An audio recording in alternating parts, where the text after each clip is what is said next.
suis donc Dominique Roja, je suis doyen du groupe des sciences de la vie et de la terre de l'Inspection générale de l'éducation nationale.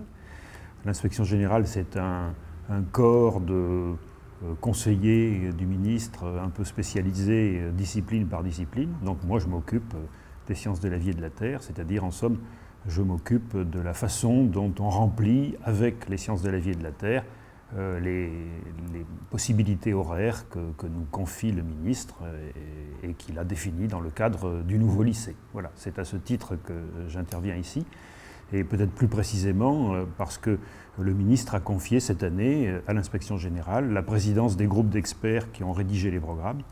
Donc je suis aussi intervenu à ce titre-là, non pas pour rédiger les programmes, mais pour présider le groupe d'experts qui rédigeait ces programmes.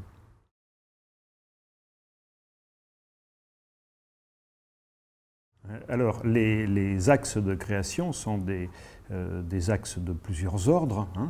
Je vais peut-être essayer de me limiter à ceux qui concernent un peu plus spécialement le lien avec l'enseignement supérieur, puisque l'une des préoccupations fortes, c'est justement d'essayer de favoriser la continuité entre le lycée et l'enseignement supérieur. Alors, c'est plus facile, naturellement, à dire qu'à faire, mais l'idée, c'est d'essayer de préparer les élèves de manière qu'ils soient moins soumis à ce défaut souvent présenté par les collègues universitaires, qui est de dire, finalement, ils ont étudié beaucoup de choses dans le détail, mais il n'en reste pas forcément les idées les plus essentielles. Et de ce point de vue-là, si vous voulez, notre préoccupation la plus forte, effectivement, c'est d'essayer de stabiliser davantage les idées clés, les grandes idées, sur lesquelles ensuite on pourrait construire des formations universitaires. Donc c'est vraiment la préoccupation de fond. Alors maintenant, il y a d'autres préoccupations un petit peu plus générales. Par exemple, pour se centrer sur la question de la biologie et de la géologie, on a voulu un programme qui intègre de manière très approfondie la dimension biologique et la dimension géologique, donner vraiment un sens tout à fait complet à sciences de la vie et de la terre. Et notamment pour cela, on a essayé d'imbiber totalement le programme de l'idée d'évolution et donc de l'idée de temps et d'interaction entre la dimension terre et la dimension vie dans l'histoire du monde vivant et de la Terre.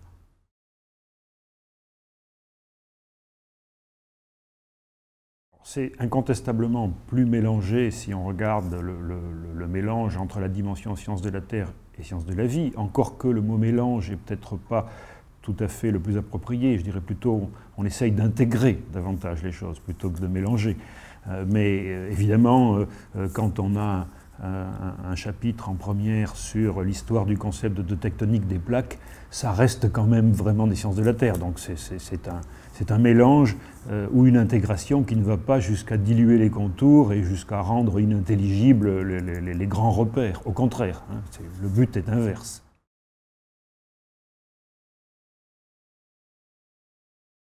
Oui. Alors, il y a deux changements importants. Le premier changement, c'est effectivement une relative réduction du volume d'horaire élève de cet enseignement, puisque en seconde, par exemple, on passe de 2 heures à 1 heure et demie élève, donc c'est une réduction. Une réduction également en première, une moindre réduction en terminale. Enfin, bon. Mais surtout, le changement peut-être le plus important, c'est que dans la nouvelle structure du lycée, il n'y a plus de définition a priori d'horaire de cours et d'horaire de TP.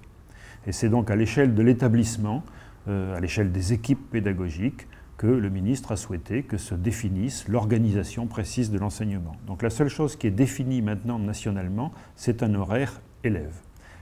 Donc en dehors de l'horaire principal d'enseignement des SVT sensu stricto, il y a aussi un certain nombre de dispositifs pédagogiques complémentaires.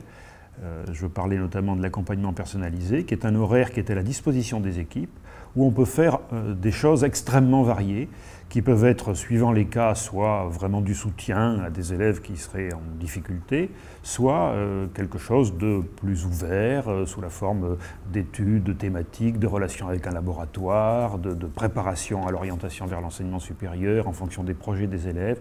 Alors, ce n'est pas de l'enseignement des SVT au sens strict, mais les SVT peuvent y participer, et on peut très bien imaginer que ça se fasse sous la forme, par exemple, d'une relation avec un laboratoire universitaire de biologie. Donc, c'est un horaire complémentaire, mais très variable d'un élève à l'autre.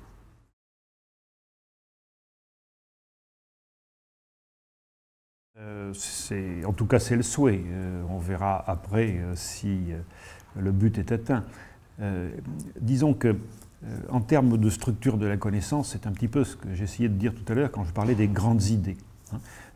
L'idée, c'est que nous avons voulu essayer de tenir compte d'un certain nombre de grandes caractéristiques. La première grande caractéristique, c'est qu'au fond, il y a deux grandes manières de s'intéresser à la science, notamment les SVT. Soit on s'y intéresse par goût de savoir, soit on s'intéresse à cause d'un certain nombre d'intérêts pratiques de la science. C'est le sens des trois grandes thématiques qui structurent le programme. La première grande thématique, c'est une thématique de sciences fondamentales. On s'intéresse à la science pour le bonheur de connaître, en quelque sorte. Et les deux autres thématiques, celles qui concernent les grands enjeux planétaires contemporains et le corps humain et la santé, s'intéressent plutôt à une entrée appliquée sur la science, soit dans la thématique un petit peu du développement durable, en quelque sorte, même si l'expression n'est pas utilisée en tant que telle. Et puis la deuxième thématique, c'est la thématique de santé. Donc voilà les deux grandes raisons de faire de la science.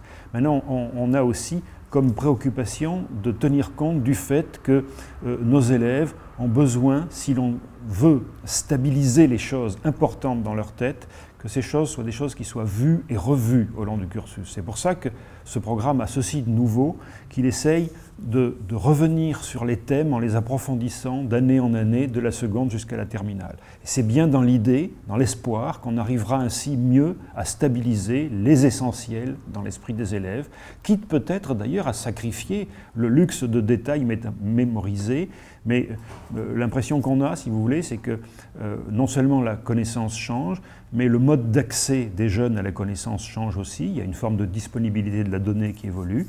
Et donc notre but, c'est d'essayer de mieux stabiliser dans la tête des élèves les grands essentiels qui leur permettent ensuite de prendre connaissance de tout ce qui les entoure et de toute la ressource finalement plus facilement accessible qu'autrefois.